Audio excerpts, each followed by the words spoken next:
नमस्कार, मी स्नेहल चौधरी. आपण पाहत आहात एलएस मराठी. एलएस मराठीच्या स्पेशल बुलेटिन मध्ये आपलं स्वागत आहे. पाहूयात महाराष्ट्राच्या 36 जिल्ह्यातील 36 घडामोडी. पहिली बातमी मुंबईतून. मुंबईतील बोरिवली पश्चिम परिसरात वाढदिवसाचा जल्लोष भोवला. रस्त्यावर केक कापून धिंगाणा घालणाऱ्या 10 जणांवर बोरिवली पोलिसांची कारवाई. वाघोली पोलिसांची धडक कारवाई. रेकॉर्डवरील 4 सराईत गुन्हेगारांवर तडीपारची धडक कारवाई.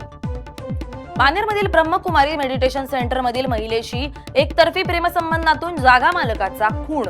तरुणाला नागरिकांनी पकडून केले पोलिसांच्या हवाली. कोकणातील गणेश मूर्ती शाळांमध्ये लगबग वाढली. इंधन महागल्यानं मूर्तींच्या किमती वाढल्या. यंदाच्या गणेशोत्सवात महागाईचा फटका मूर्तिकारांसह गणेश भक्तांनाही बसण्याची शक्यता. कुडाळमध्ये झळकले राष्ट्रप्रथमचे लक्षवेधी बॅनर. हे बॅनर सध्या नागरिकांमध्ये चर्चेचा विषय ठरत आहे. मावळच्या शेतकऱ्यांच्या हक्काचा आणि पवना नदीच्या अस्तित्वाचा प्रश्न पुन्हा एकदा पेटला. भूमिपुत्रांना न्याय मिळाल्याशिवाय ना जमीन देणार ना पाणी देणार, राजू शेट्टी यांचा इशारा. वंशावळ समितीला मुदतवाढ देतोय. जिल्हा पातळीवरील जात पडताळणी समिती संविधानिक आहे. प्रमाणपत्र का नाकारण्यात आलेत याबाबत माहिती घेतोय. जाणीवपूर्वक झालं असेल तर 100% कारवाई करू, विखे पाटील यांची प्रतिक्रिया. अकोल्यात आज सलग तिसऱ्या दिवशीही इंडियन मेडिकल असोसिएशनच्या नेतृत्वाखाली खासगी डॉक्टरांनी काम बंद आंदोलन केलं. शासनानं तातडीने निर्णय न घेतल्यास अत्यावश्यक सेवाही बंद करण्याचा इशारा देण्यात आला आहे. अमरावतीत बोगस सोयाबीन बियाणे प्रकरणी नुकसानग्रस्त शेतकऱ्यांचा मदतीस अडथळा. निकषातील अस्पष्टतेमुळे मदतीवर प्रश्नचिन्ह. भंडाऱ्याच्या अड्याळ जंगलात 3 मृत गोवंश आढळलेत. अज्ञात इसमांनी पाय बांधून गोवंश जंगलात फेकल्याचा संशय. पोलिसांकडून आरोपीचा शोध सुरू. बुलढाण्याच्या मेहकर आगाराच्या निष्काळजी कारभाराचा धक्कादायक प्रकार समोर आलाय. जानेफळ इथं विद्यार्थी आणि प्रवाशांना घेऊन धावणाऱ्या एसटी बसची डिझेल टाकी अचानक रस्त्यावर गळून पडली आहे. सुदैवानं मोठी दुर्घटना टळली आहे. मात्र या घटनेनं बसच्या तांत्रिक तपासणीवर गंभीर प्रश्नचिन्ह निर्माण झालाय. आगारातील देखभालीचा अभाव आणि खिळखिळा बस रस्त्यावर सोडण्याच्या प्रकारामुळे प्रवाशांच्या सुरक्षिततेचा प्रश्न ऐरणीवर आला असून संबंधित अधिकाऱ्यांवर कठोर कारवाईची मागणी प्रवाशांकडून होतीये. जनरेशन झेडने राजीनामा घेऊन दाखवला. प्रधानांचा राजीनामा हा सर्वात मोठा विजय. सीजेपीची विचारधारा आंबेडकर, गांधी, नेहरू यांच्या विचारांची. अभिजित दिपकेंची प्रतिक्रिया. धुळ्यातील साखरेतील हॉटेलवर छापा. पंजाबच्या तरुणाकडून 2 लाखांचे अंमली पदार्थ जप्त.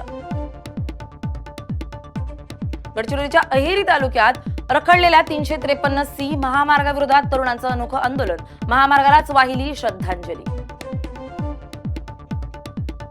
औंढातील ब्राह्मणवाडा ग्रामसभेत विकास कामांच्या मुद्द्यावरून वातावरण तापलं. ग्रामस्थांनी विकास कामांचा हिशोब मागितल्यानं गोंधळ.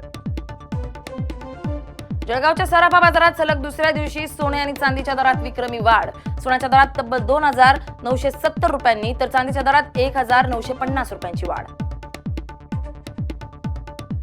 जालन्याच्या घनसावंगी तालुक्यातील शेतकऱ्याची फसवणूक. बोगस टरबूज बियाणे प्रकरणी कंपनी मालकासह 3 गुन्हा दाखल. कोल्हापूरच्या शाहू मिल परिसरातील पाण्याची टाकी ओव्हरफ्लो. नागरिकांच्या घरात पाणी शिरलं. घरात पाणी शिरल्यानं प्रापंचिक साहित्य पाण्यात. लातूरात खासगी डॉक्टरांचा दुसऱ्या दिवशी संप सुरूच. शहरातील बहुतांश खासगी रुग्णालयातील ओपीडी सेवा ठप्प. नागपूरमधील हिंगणा रोडवर मध्यधुंद तरुणानं घातला धिंगाणा. वाहनांच्या समोर उभा राहून वाहतूक करत होता विस्कळीत. नांदेड शहरातील कृष्णा चौक परिसरात महावीर सोसायटी जवळ मुख्य रस्ता खचला. निकृष्ट रस्त्यांमुळे ट्रक अडकला. नांदेडच्या रस्त्यांचा विकास पुन्हा चर्चेत. उपनगर पोलिसांची धडक कारवाई. 16 लाखाचा प्रतिबंधित गुटखा जप्त. आरोपी गजाआड. नाशिकमध्ये खासगी कोचिंग क्लासेसच्या विद्यार्थ्यांनी घेतली राज ठाकरेंची भेट. स्पर्धा परीक्षांच्या विविध मुद्द्यांवर राज ठाकरेंनी साधला विद्यार्थ्यांशी संवाद. धाराशिवमध्ये शेतकऱ्यांच्या हक्कांच्या योजनांवर डल्ला. तब्बल 15 कृषी अधिकारी निलंबित. पालघरमध्ये राष्ट्रवादी काँग्रेसचं आंदोलन. काँग्रेस प्रदेशाध्यक्ष हर्षवर्धन सपकाळ यांच्या बॅनरला जोडे मारून जोरदार घोषणाबाजी. परभणीत मूलभूत समस्यांच्या कोंडीत सापडले नागरिक. प्रश्नाची सोडवणूक करण्यासाठी विशेष सभा आयोजित. केवळ स्वीकृत सदस्यांच्या निवडी. अलिबाग जिल्हा रुग्णालयात मेंदूवरील अवघड शस्त्रक्रिया यशस्वी. कोमात असलेल्या महिलेला मिळालं नवं जीवनदान. वाढीव घरपट्टी विरोधात सांगलीत बंद. महापालिका क्षेत्रातले सर्व व्यवहार बंद. वाढीव घरपट्टी जाचक असल्याचा आरोप. साताऱ्यातील मेढा भिलार मार्गावर मार्लीजवळ दरड रस्त्यावर आल्यामुळे रस्ता वाहतुकीसाठी बंद. सोलापूर जिल्हा परिषदेतील सभागृहाचं नाव बदलण्याचा ठराव मंजूर. नावाच्या बदलावरून भाजप मोहिते पाटील कुटुंबात वादाची शक्यता. उल्हासनगर महापालिकेत कामगारांचा आक्रोश. थकीत पगारासाठी कामगार रस्त्यावर. आयुक्त कार्यालयाबाहेर जोरदार घोषणाबाजी. वाशिममध्ये मनसेच्या जिल्हाध्यक्षासह 5 जणांवर खंडणीचा गुन्हा. नर्सिंग कॉलेजच्या परीक्षेत कॉपीचा आरोप करत केली होती पैशांची मागणी. BHMS-CCMP नोंदणी विरोधात यवतमाळ डॉक्टरांचा एल्गार. जिल्हाधिकारी कार्यालयासमोर मोर्चा. अहिल्यानगर पोलीस दलातर्फे ड्रग फ्री अहिल्यानगर रॅलीचं आयोजन. नशामुक्त अभियानाचा राज्यभरात श्रीगणेश.